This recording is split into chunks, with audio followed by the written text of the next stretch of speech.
오늘 수요예배 선포될 하나님의 말씀은 호세아서 6장 1절에서 6절까지 말씀입니다. 호세아서 6장 1절에서 6절까지 말씀을 제가 봉독해 드리도록 하겠습니다. 찾으신 줄 알고 봉독합니다.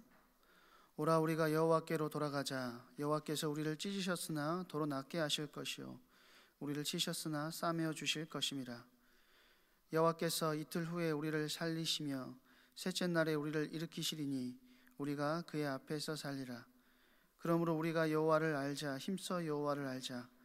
그의 나타나심은 새벽빛같이 어김없나니 비와 같이 땅을 적시는 늦은 비와 같이 우리에게 임하시리라 하니라. 에브라임아, 내가 내게 어떻게 하랴? 유다야, 내가 내게 어떻게 하랴? 너희의 인애가 아침 구름이나 쉬 없어지는 이슬 같도다. 그러므로 내가 선지자들로 그들을 치고 내 입의 말로 그들을 죽였노니 내 심판은 빛처럼 나오느니라. 나는 인애를 원하고 제사를 원하지 아니하며 번제보다 하나님을 아는 것을 원하노라. 아멘. 오늘 참 회복의 시작이라는 제목으로 하나님 말씀 증언하도록 하겠습니다. 성도님들이 기도해 주신 덕분에 미국에서 총 맞지 않고 잘 돌아왔습니다.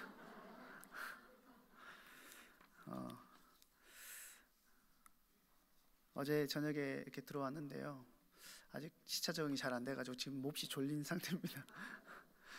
그래서 여러분들이 기도를 많이 해주셔야 될 것 같습니다. 오늘은 제가 세계로교회에서 함께 나눴던 말씀을 또 우리 교회에서 함께 나누려고 하는데요, 오늘 회복에 관한 메시지를 함께 나누려고 합니다.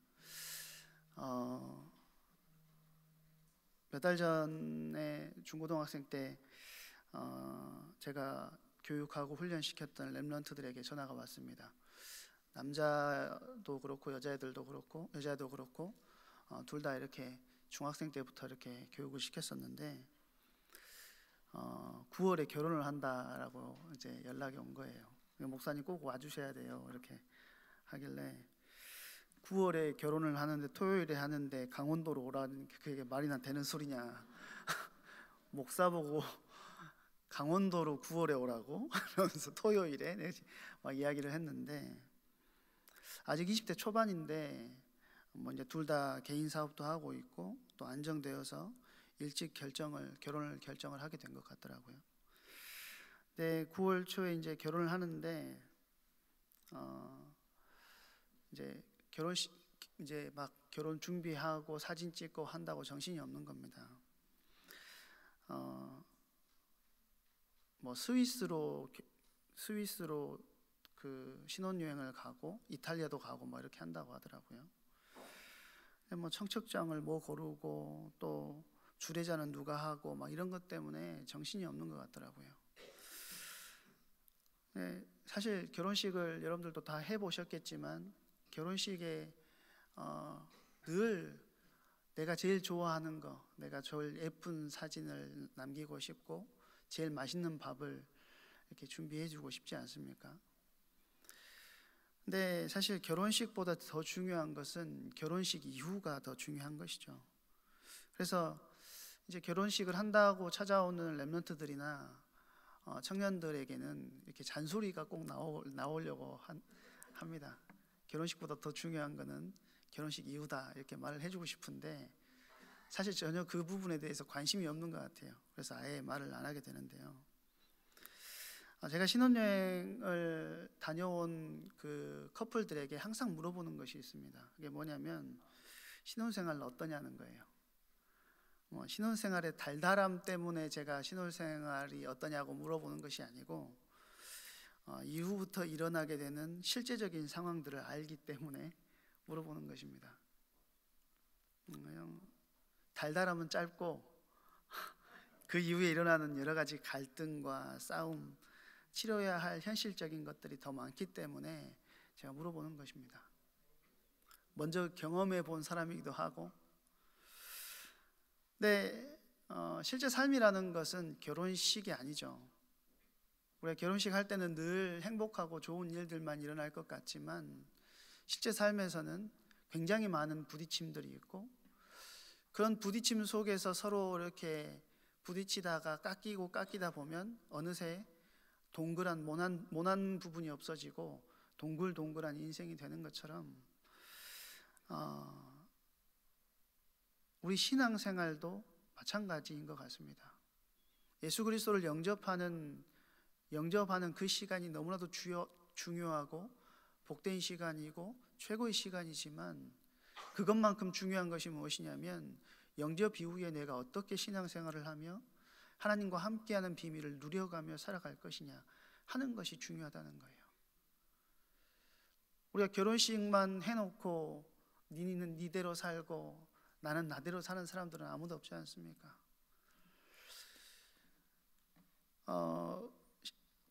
예수를 그리스도로 영접하고 하나님의 자녀가 되면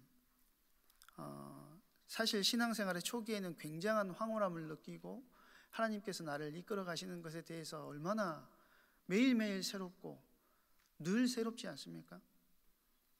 그게 마치 천국에 와 있는 것처럼 어려움과 문제와 근심과 걱정거리가 있다 할지라도 전혀 흔들리지 않고 주님만 바라보고 신앙생활을 하게 된다는 거예요. 그렇게 신이 나다가 신앙생활이 조금 길어지고 갈등기에 접어들게 되면 신앙생활이 꽃밭만 있는 것이 아니라 광야의 길을 걸을 때도 있고 갈등이 일어날 때도 있고 시험에 들 때도 있고 위기를 만날 때도 있다는 사실을 알게 된다는 것입니다. 성경을 보면 모세와 같은 인물들도 하나님의 부르심을 받고 영적으로 충만한 때가 있었던가 하면 어느 날은 실패하고 깊은 수렁에 빠져서 잊혀진 사람처럼 살아갈 때도 있었다는 것입니다. 엘리야도 마찬가지입니다. 불의 사자라고는 별명을 가졌던 엘리야인데 그런 엘리야도 늘 승승장구하지는 않습니다. 어느 날 이세벨이라는 왕비가 너를 죽일 것이다. 내일 이 시간까지 너의 목이 달려있다면 하면서 저주를 하지 않습니까? 겁이 나가지고 도망가면서 로뎀나무 아래에서 죽기를 구하는 그런 자살 충동을 느끼고 우울함에 빠지고 영적 침체에 빠지는 모습을 우리에게 보여준다는 거예요. 또 신약의 세례 요한과 같은 사람도 마찬가지 아닙니까? 예수님이 오실 길을 예비하고 굉장히 중요한 사람으로 쓰임받지만 복음서에 읽어보면 세례 요한도 마찬가지로 한때는 굉장한 영적인 딜레마에 빠져서 정체성의 혼란을 겪었던 시기들이 있었다라는 거예요.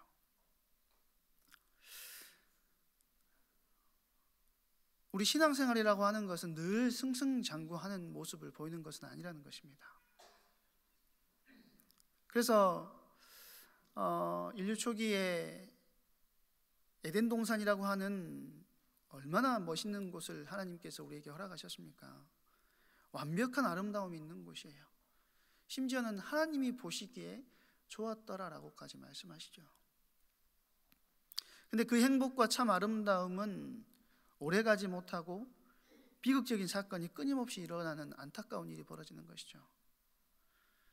그 한가운데 뭐가 있냐면 하나님을 떠난 죄 문제, 하나님을 떠난 문제가 있다는 거예요. 이것이 모든 인생을 망가뜨리는 삶을 불행으로 몰아가는 일을 벌인다는 것입니다.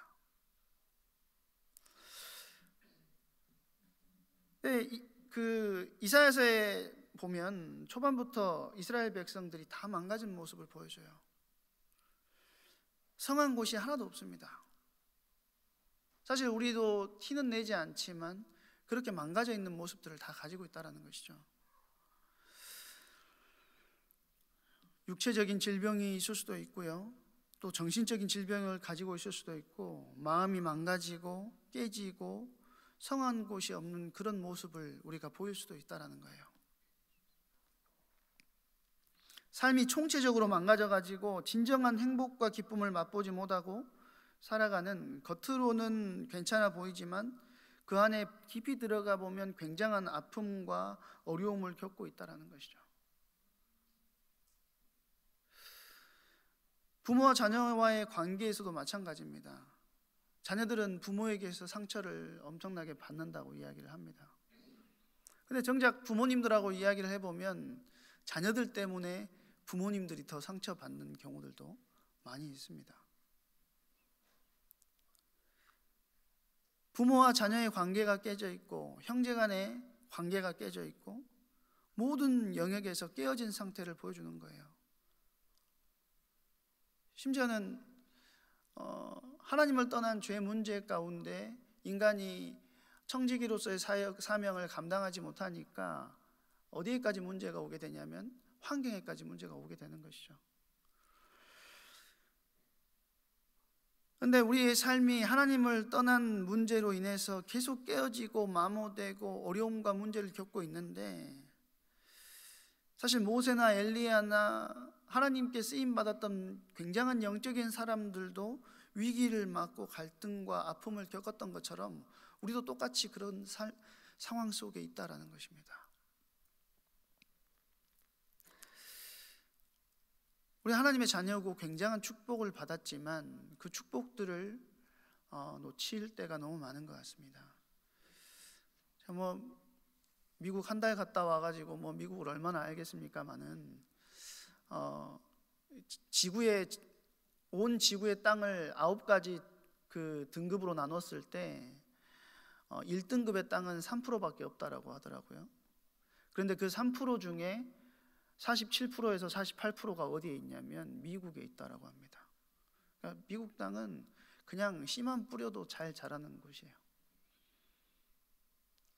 우리가 지금 호남 평야나 이렇게 좋은 땅들 있잖아요. 그 우리나라에서 제일 좋은 땅은 몇 등급인 줄 아십니까? 5등급이에요. 5등급. 5등급이고요. 등급이 나눠져 있는 걸 보니까, 그리고 그 옆에 이제 그런 그 평야 말고 일반 산지에 있는 땅들은 몇 등급이냐면 7등급입니다. 우리나라의 땅은. 5등급이라는 말은 무슨 말이냐면 씨를 심으면 50%는 나지 않는다는 거예요. 그리고 7등급이라는 것은 70%가 소모될 수 있다는 것입니다. 그런데 굉장한 축복을 받은 나라임에도 불구하고 그 하나님의 축복을 잊어버리고 굉장한 축복의 자리에서 무너져가는 모습들을 봤습니다.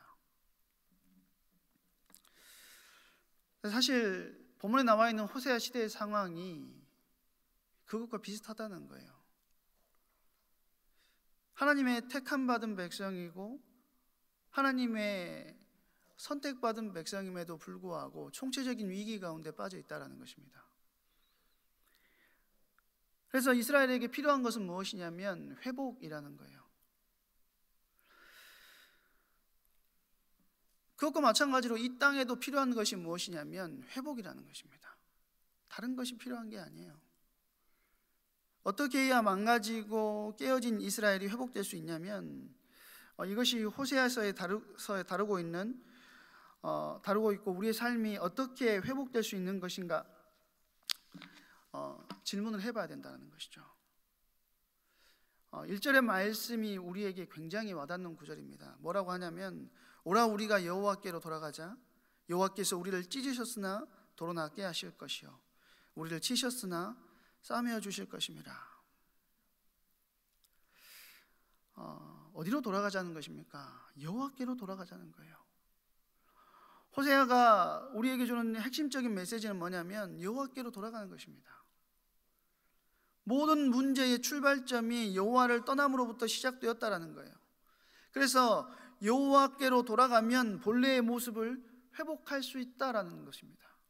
이 말이 무슨 말이냐면 하나님을 향하여 돌아서야 된다는 거예요. 지금 호세아는 이스라엘 백성들에게 뭘 이야기하고 있냐면 너희가 회개해야 돼, 하나님을 바라봐야 돼 라고 이야기하고 있다는 것이죠. 원래 하나님이 만드신 나와 거리가 먼 상태로 살아가고 있는 모습을 깨닫는 거예요. 그리고 진짜 주님 앞으로 돌아가는 것이 회개라는 것입니다. 하나님이 나를 하나님이 원래 만드신 나와 동일하게 주님께서 원하시는 삶 가운데로 들어갈 수 있는 것이 진짜 회개라는 것이요. 하나님이 본래 만드신 나와 거리가 얼마나 멀리 떨어져 있는 나인가를 우리가 모르고 살아간다는 거예요. 그래서 이사야 선지자가 하나님을 환상 중에 만났을 때 뭐라고 이야기합니까? 가장 먼저 했던 말이 화로다 나여 망하게 되었도다. 이번 주 강단 말씀에 대해서 이야기가 나왔는데요, 하나님의 말씀을 우리가 만나고 하나님의 말씀 앞에 우리가 서게 될 때에 진짜 내 모습을 보게 되는 것입니다. 예쁘게 차려입은 내가 아니라 하나님 앞에 설 때에 진짜 나의 모습이 보여지게 되는 거예요. 이사야가 하나님을 만났을 때 진짜 자기의 모습을 본 겁니다. 죄 가운데 빠져 있는, 위기와 어려움 속에 빠져 있는. 그러니까 이사야가 화로다 나여 망하게 되었도다.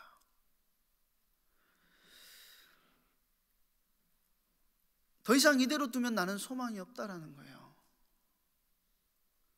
더 이상 이렇게 살 수 없다는 영적인 결단으로부터 뭐가 일어나냐면 하나님께 돌아서는 회개가 일어나게 된다는 것입니다. 신앙생활은 뭐냐면 죄로 인해서 깨어진 관계에, 하나님과의 관계에 복구가 일어나는 것입니다. 깊은 은혜를 체험한 분들은요, 죄 가운데 찾아오는 고통이 얼마나 큰가를 알고 있는 것입니다. 나에게 어떤 죄 가운데, 하나님 떠난 죄 가운데 있는 고통이 얼마나 큰지를 아는 사람들이 뭘 할 수 있냐면 하나님의 은혜의 가치를 아는 것입니다. 그래서 레위기에 보면 5대 제사 이야기가 나오는데, 제가 앞에 설 때마다 한 번씩 말씀드리지만 제물인 소나 양을 잡을 때는 죄 지은 사람이 머리에 안수를 하는 거예요. 그리고 소를 잡습니다. 그리고 나 때문에, 내 죄 때문에 이 양이 죽어야 되는구나, 이 소가 죽어야 되는구나 라는 사실을 자기가 깨닫는 거예요. 그리고는 뭘 하냐면 콩팥과 기름을 떼내가지고 그걸 누구에게 주냐면 제사장에게 주는 거예요. 그럼 제사장이 그걸 가지고 가서 화제로 하나님께 드리는 것이죠. 하나님께서는 그 시스템을 통해서 뭘 알기를 원하셨냐면 하나님을 떠나 있는 자, 죄 가운데 있는 자가 얼마나 아픔과 고통을 겪게 되는지, 그리고 너 대신 죽어야 될 소나 양이 얼마나 큰 아픔과 고통을 겪게 될 것인지를 우리가 알기를 원하셨다는 것입니다. 그리고 그것은 완전한 죄 문제의 해답이 될 수 없기 때문에 누구를 보내셨습니까? 예수 그리스도를 보내셔서 영원한 대제사장으로 우리 가운데 오셔서 우리를 위해서 죽으심으로 우리의 모든 죄 문제를 단번에 해결하셨어요. 사실은 우리 주님은 그 5대 제사를 통해서 그거를 깨닫기를 원하셨다는 것이죠. 내 죄 문제로 인해서 재물이 죽어가야 함을 알기를 원하셨다는 거예요.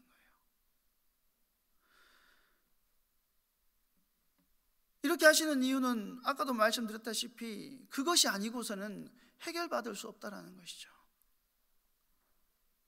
죄에 대해서 깨달은 만큼 하나님의 은혜가 커지는 것입니다. 내가 내 힘으로, 내 능력으로 그 속에서 빠져나올 수 없다는 사실을 확인하고 인정한 만큼 누구를 찾게 됩니까? 그리스도를 찾게 되는 것이고 하나님의 은혜를 구할 수밖에 없게 된다는 거예요. 그래서 죄가 있는 곳에 은혜가 넘친다라는 것입니다. 우리가 은혜를 받기 위해서 죄를 지어야 된다는 소리가 아니고 내 죄를 깨달으면 깨달을수록 하나님의 은혜가 나에게 필요하다는 사실을 절실하게 느끼는 거예요. 그런데 중요한 건 뭡니까? 가장 무서운 것은 죄에 대해서 무뎌져 가고 있는 우리라는 거죠. 미국에 갔더니 담배 피는 사람이 많이 없더라고요. 담배 피는 사람이 많이 없어요. 왜 이렇게 담배를 안 피냐 봤더니요, 담배 냄새는 제가 너무 싫어하기 때문에 알거든요. 근데 담배 냄새가 많이 안 나요. 예, 담배는 안 피고 다 대마초 피는 거예요. 예, 제가 이제 어떤 경기를 보고 나왔는데 경기 졌거든요. 예, 저희 딸이랑 사진을 찍으려고 갔는데 숨을 못 쉬겠는 거예요. 대마초를 얼마나 많이 피는지. 대마초 냄새가 얼마나 역하냐면요, 진짜 자꾸 때리고 싶어요. 그만 피라고. 근데 그런 사람들이 너무 많아가지고 이제 뭐 당연한 겁니다. 뉴욕은 그게 오픈이 됐기 때문에. 근데 죄에 대해서 무뎌지니까 다른 것은 그 마약하는 사람들이 더 센 마약을 찾는 것처럼 우리 또한 더 센 것들을, 내 죄에 대해서 무뎌지기 때문에 자꾸 더 큰 주님을 찾지 못하고 주님과는 반대되는 길로 나아갈 수밖에 없다라는 것입니다.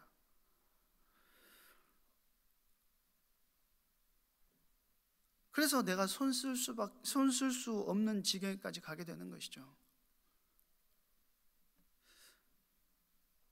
구약을 보면 하나님은 그의 백성들에게 계속해서 돌아오라고 말씀하세요.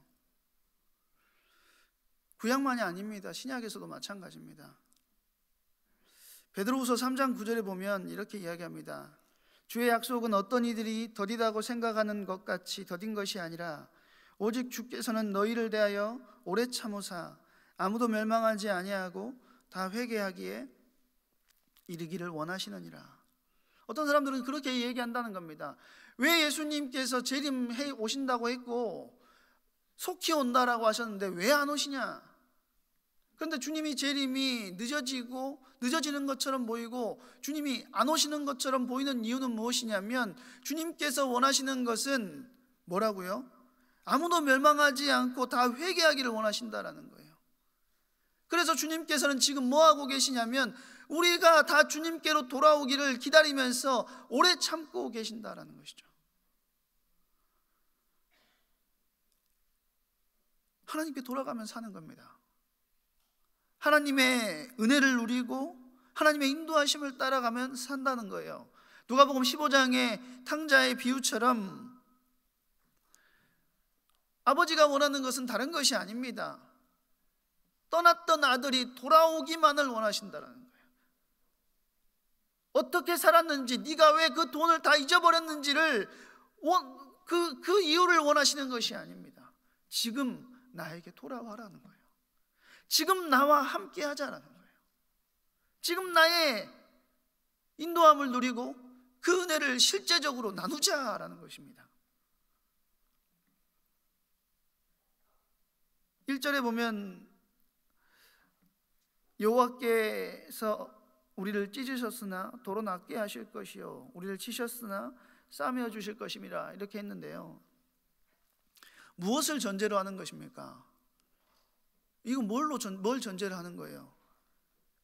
하나님께 돌아옴을 전제로 하는 거예요. 주님께서 우리를 찢으셨으나 낫게 하시는 것, 우리를 상하게 하셨으나 회복시켜 주시는 그것은 주님 앞으로 돌아올 때 그 즉시 일어나게 되는 하나님의 역사라는 것입니다. 우리가 주님을 선택하고 주님께 돌아설 때, 주님의 은혜를 구할 때 주님께서는 우리에게 이유를 묻지 않으시고 뭐 하기를 원하시냐? 우리를 회복시켜 주시고 우리를 세우기를 원하신다라는 거예요. 하나님께 돌아서기만 하면 회복은 생각보다 빠르게 일어난다라는 거예요. 중요한 건 뭔지 아십니까? 우리가 우리의 전심을 다해서 주님께 돌아서지 않는 것입니다. 하나님, 내가 주님께 돌아섰는데 왜 나에게 회복이 일어나지 않습니까? 왜 내가 주님을 바라보고 있는데 아직도 나는 이 자리에 있습니까? 여러분 다시 한번 생각해 보셔야 돼요. 내가 진짜 주님께 돌아선 게 맞는가? 온전히 주님만 바라보고 있는가? 누구만 아는 것이냐? 하나님과 나와 사람만이 아는 문제예요.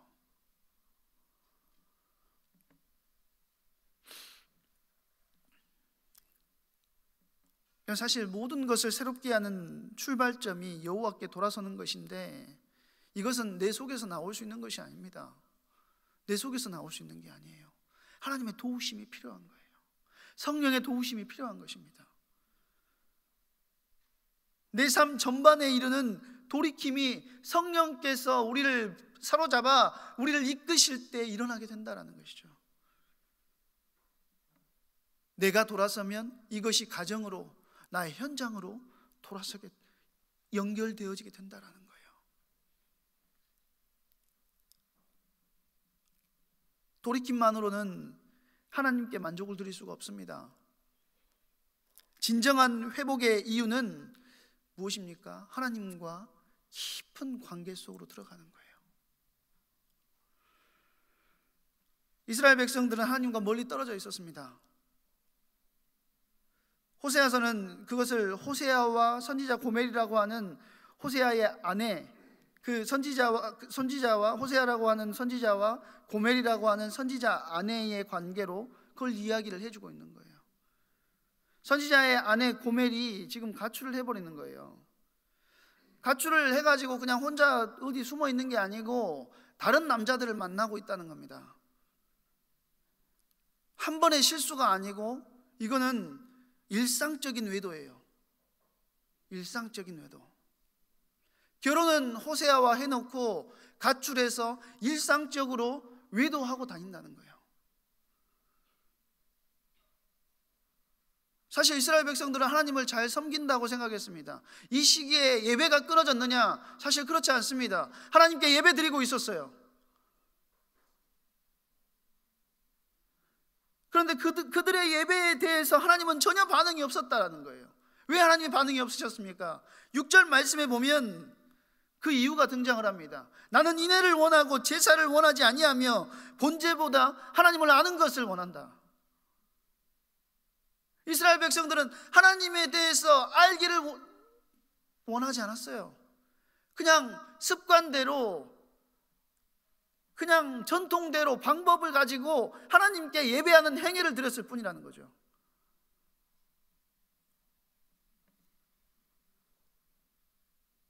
사실 6절의 말씀은 하나님께서 속마음을 보여주시는 겁니다. 예배의 행위와 형식만으로는 나와 관계할 수 없어 라고 이야기하시는 거예요. 성도의 타락이요, 나쁜 짓을 해서 일어나는 것이 아닙니다. 성도의 타락은, 성도의 가장 큰 타락은 어디에서 일어나냐면 예배의 자리에서 일어납니다.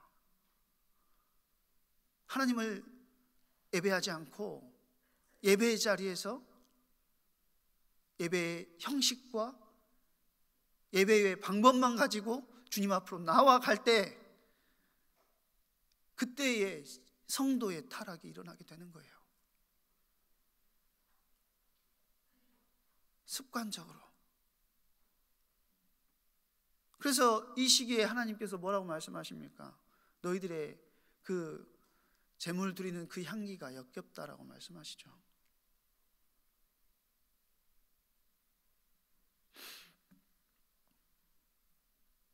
종교적 형식주의가 영적인 무기력증을 가져오게 되고 하나님과 우리의 사이를 멀게 만들었다는 거예요.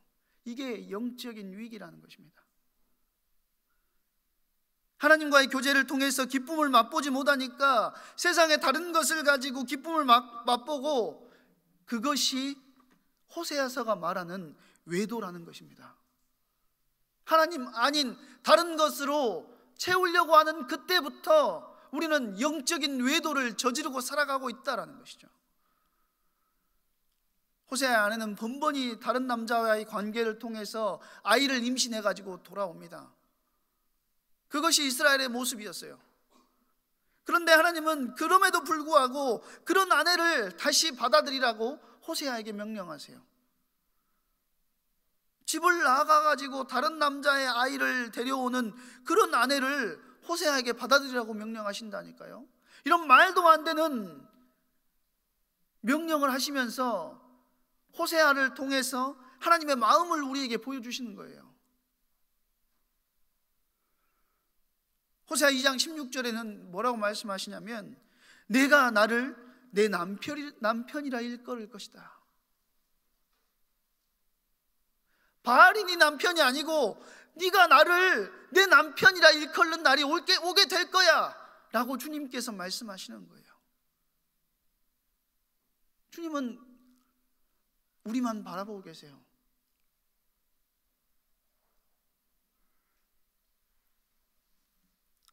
네가 싫지만 부부라는 형식을 한번 유지해보자 이러시는 분이 아니라는 거죠. 하나님은 사랑이 넘치는 남편이시라는 겁니다. 우리와 뜨거운 사랑을 나누고 그 안에서 만족을 누리기를 원하신다는 거예요. 그래서 이사야서 62장 4절에 보니까요, 뭐라고 이야기합니까? 다시는 너를 버림받은 자라 부르지 아니하며 다시는 내 땅을 황무지라 부르지 아니하고 오직 너를 헵시바라 내 땅을 뷸라라 하리니. 헵시바가 뭡니까? 나의 기쁨이 너에게 있다.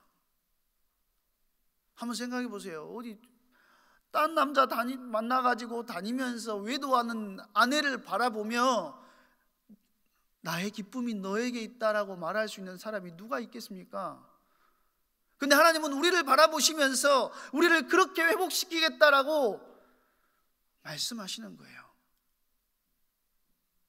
우리가 주님께 돌아설 때, 주님과 관계하기를 원하고 우리가 주님과 온전한 예배 가운데 우리가 회복되기를 원하는 그때에 하나님께서는 우리의 모든 것들을 차치하고 우리를 주님 앞에 세우시겠다라는 것입니다.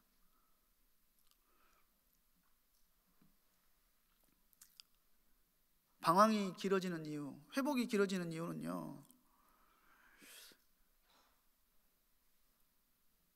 남편이 어떤 존재인지 알지 못했기 때문입니다. 고멜이 남편의 품 안으로 돌아오기까지 굉장히 많은 방황을 합니다. 이 방황이 길어지면 길어질수록 고멜은 만신창이가 되어가요. 고멜은 남편인 호세아에게서 마음이 떠나 있었어요. 가출했다가 집에 돌아왔음에도 불구하고 그 마음은 늘 바깥에 있었어요. 중요한 것은 몸이 아니라 마음입니다. 우리가 몸은 예배의 자리에 나와 있다 할지라도 우리의 마음이 바깥에 있다면 고멜과 뭐가 다르겠습니까?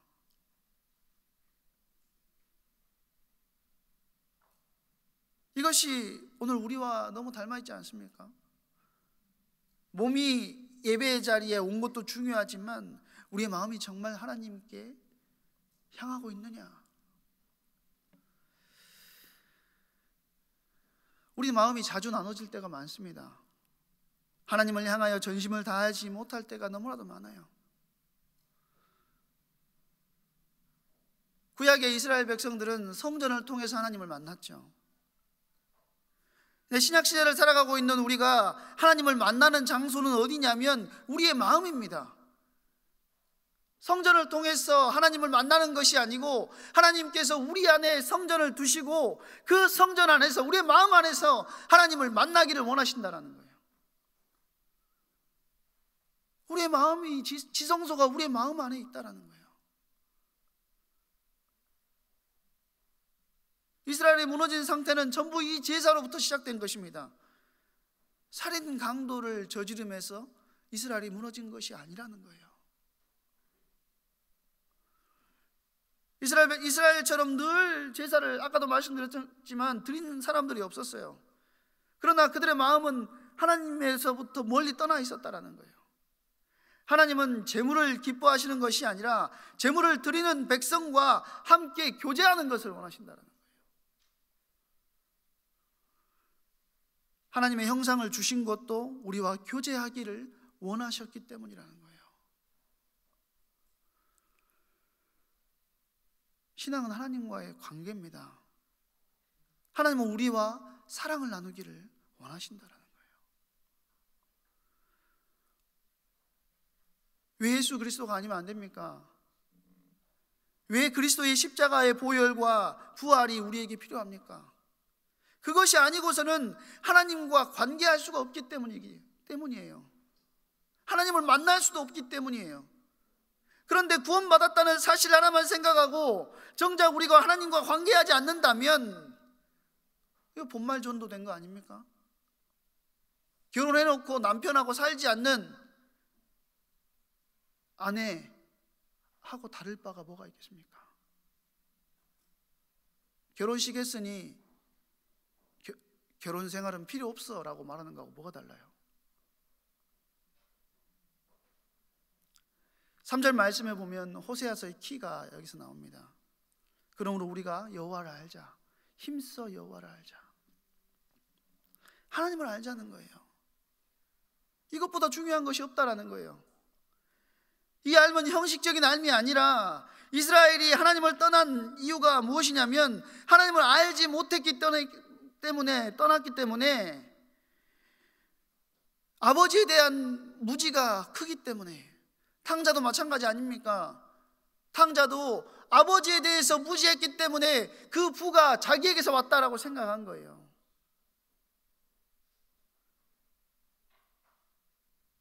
신앙생활의 대주제가 무엇이냐면 하나님을 아는 것입니다.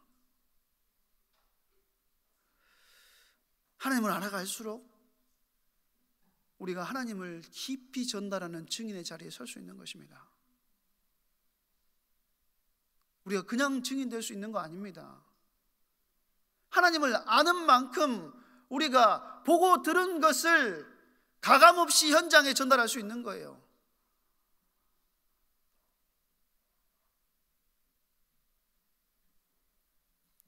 에베소 4장 13절에 보니까 이렇게 이야기합니다. 하나님의 아들을 믿는 것과 아는 것이 하나가 돼요.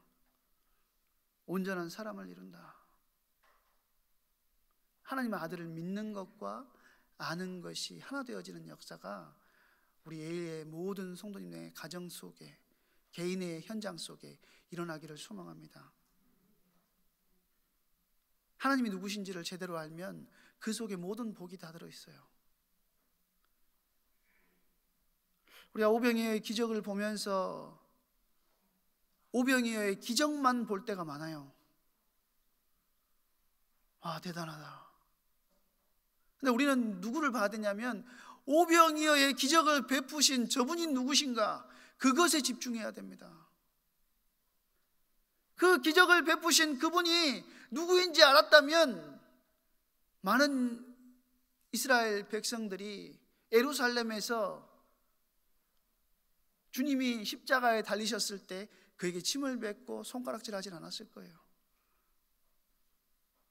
오히려 그분의 길을 따라갔겠죠. 하나님을 안다는 것은 내 영혼을 흔들어 놓는, 내 인생을 뒤집어 놓는 하나님과의 만남을 이야기하는 것입니다. 가슴과 능력을 전율하게 하는 내 안에 다가오시는 하나님을 만나는 것이에요. 그게 하나님을 아는 거예요.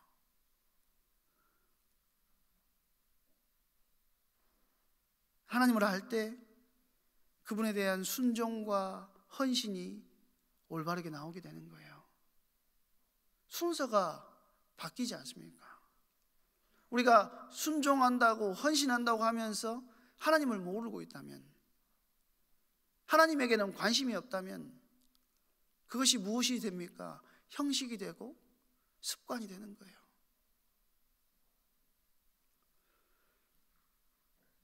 사도 바울이 에베소 교회 성도들을 놓고 기도할 때 에베소서 1장 17절에서 18절에 보면 그렇게 기도하죠. 우리 주 예수 그리스도의 하나님 영광의 아버지께서 지혜와 계시의 영을 열어주셔서 너희에게 주셔서 하나님을 알게 하시고 너희의 마음을 눈을 밝히사 그의 부르심의 소망이 무엇이며 성도 안에서 그의 기업의 영광의 풍성함이 무엇이며 19절에 보니까요, 그의 힘의 위력으로 역사하심을 따라 믿는 우리에게 베푸신 능력의 지극히 크심이 어떠한 것을 너에게 알게 하시기를 구하노라. 사도 바울은 에베소 교회 성도들에게 다른 것을 구한 게 아닙니다. 하나님을 알고 하나님의 능력을 체험하고 하나님이 누구신지 알 때 내가 제자리로 돌아갈 수 있습니다. 내가 근심하고 걱정하고 있는 모든 것들 하나님이 누구신지 알 때 그분께 맡길 수 있는 거예요. 더 이상 세상의 문제 때문에 흔들리지 않고 고민이 풀리고 숙제가 해결되고 모든 것을 회복하게 하는 은혜가 그 속에서 일어나게 된다는 것입니다. 새롭게 살아보겠다고 결단한다고 새롭게 사라지는 것이 아닙니다. 하나님이 누구신지를 정확하게 알면 우리의 삶은 달라지게 되어 있습니다. 우리가 거지 같은 이전의 삶으로 돌아갈 필요가 없어요.